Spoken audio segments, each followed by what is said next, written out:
নমস্কার, জয় মা দুর্গা। জয় মা দুর্গা। তুমি কোথা থেকে এসছো? আমার নাম শ্রেয়সী ঘোষ। শ্রেয়সী ঘোষ, তাই তো? আচ্ছা, তুমি প্রথমে নিটের কথা ভাবছিলে, তাই তো?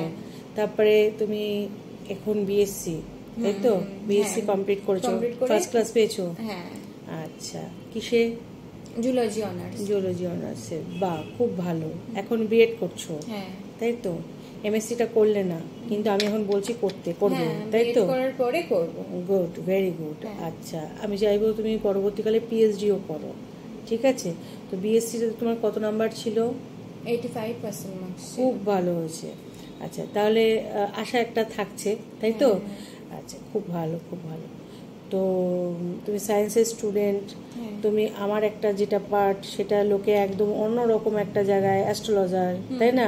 সবাই সায়েন্সের সঙ্গে কোনো মিল নেই ভাবে, তাই না? কিন্তু তোমার আমার এখানে এসে কেমন ধারণা হলো শ্রেয়সী? তোমার বয়স কত বলো? আমার 22 বছর। 22 বছর বয়স। তো তোমরা সায়েন্সের স্টুডেন্ট, তো একটু অন্যরকম জায়গায় এসে আসার আগে কেমন অনুভূতি ছিল আর এখন কেমন অনুভূতি হয়েছে বলো? তো বিভিন্ন প্রবলেমগুলোকে জানি এবং সেগুলো বিভিন্ন কিভাবে সলভ করতে পারবো সেগুলো জানতে পেরে ঠিক আছে, ভালো লাগছে। ভালো লাগছে। অন্য জ্যোতিষীরা একরকম থাকে, এখানে জায়গা কি আলাদা মনে হচ্ছে কিছু? হ্যাঁ, অন্যরকম মনে হচ্ছে। অনেকক্ষণ ধরে কথা বলেন, অনেক ভালোভাবে বোঝান। অন্যরা যেটা উপর দিয়ে বলে দেয়, উপর দিয়ে বলে যায়। তাছাড়া তোমাকে এগুলো মনে হলো যে যেগুলো বললাম সেগুলো যুক্তিসম্মত, তাই তো? কোনটা হলে কেমন? আমার সাথে ঘটছে যেগুলো সেগুলোই বলেছেন আপনি। আচ্ছা, এবং তোমার লাইফে যেগুলো বলছি সেগুলো মিলেছে? হ্যাঁ। Good, very good. আচ্ছা, তো একটু আলাদা, জ্যোতিষীরা পুরোপুরি সায়েন্সের স্টুডেন্টরা মনে করে, যারা ইয়ং জেনারেশন, তারা আমার কাছে এসে ধারণা বদলায়। সায়েন্টিস্টরাও এসছে আমার কাছে, দেখিয়ে গেছেন। তো কিন্তু যারা বাচ্চা ছেলে মেয়ে হঠাৎ করে, ইয়ং জেনারেশন তোমাদের বয়সী যারা হঠাৎ করে মনে করবে যদি সেটা আলাদা পাঠ না, তারা কি বিজ্ঞান ভিত্তিক হয়, বিজ্ঞান মানসিকতার হয়, থাকে আমাদের মনের মধ্যে একটাই। কিন্তু ধারণা বদলালো? হ্যাঁ, পুরোপুরি বদলেছে। আচ্ছা, তো দেখতেই পাচ্ছ যে এখানে কিরকম ভাবে মানসিকভাবে একটা যে হিলিং করা, যে মেন্টালি যে একটা স্ট্রেংথ পাওয়ার যে জায়গা, অনেকটা ভালো লাগছে কথাগুলো। হ্যাঁ, আগে থেকে কষ্ট কম হচ্ছে।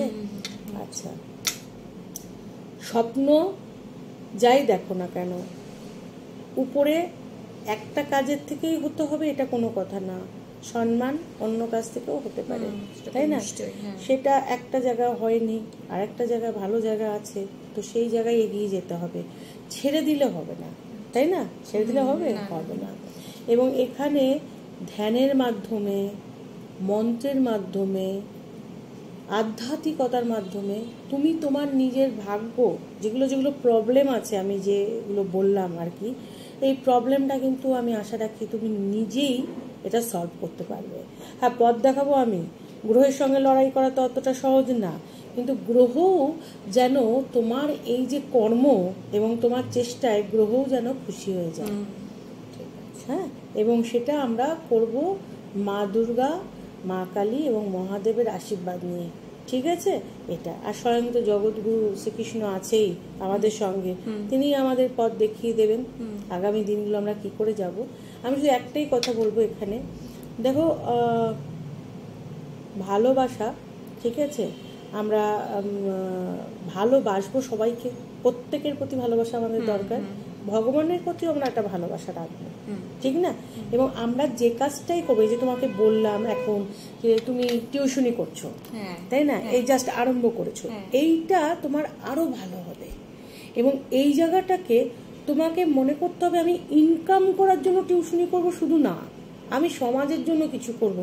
যখনই তুমি এই বিশ্বব্রহ্মাণ্ডে কিছু জিনিস তুমি অপরের জন্য ভাবনা চিন্তা করতে থাকবে, অপরের ভালোর জন্য, তৎক্ষণাৎ দেখবে তোমার যে কাজটা তুমি করছো সেটার গতিটা আরো বাড়বে, সেই কাজটা আরো ডেভেলপমেন্ট হবে, জানো তো?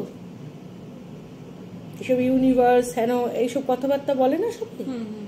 অ্যাকচুয়ালি মেন ব্যাপার হচ্ছে আমরা যদি কোনো কাজকে শুধুমাত্র আমাদের আত্মনির্ভর করার যদি চিন্তা ভাবনা শুধু না করি, শুধু আমাদের নিজেদের জন্য, নিজেদের স্বার্থ সিদ্ধির জন্য না করে আমরা যদি মনে করি যে না আমরা জগতের বা সমাজের কল্যাণের জন্য, আচ্ছা তুমি এই যে পড়াশোনায় ভালো হচ্ছে বা অনেক মেয়েরা আছে তো পড়াশোনায় ভালো কিন্তু পথ পায় না বা কিছু, তুমি যদি কোনো সময় মনে করো কোনো স্টুডেন্টকে, ধরো 10টা স্টুডেন্ট হয়ে গেল তোমার কাছে, কোনোদিনও 50টা স্টুডেন্ট চলে আসলো, কত ভালো লাগবে?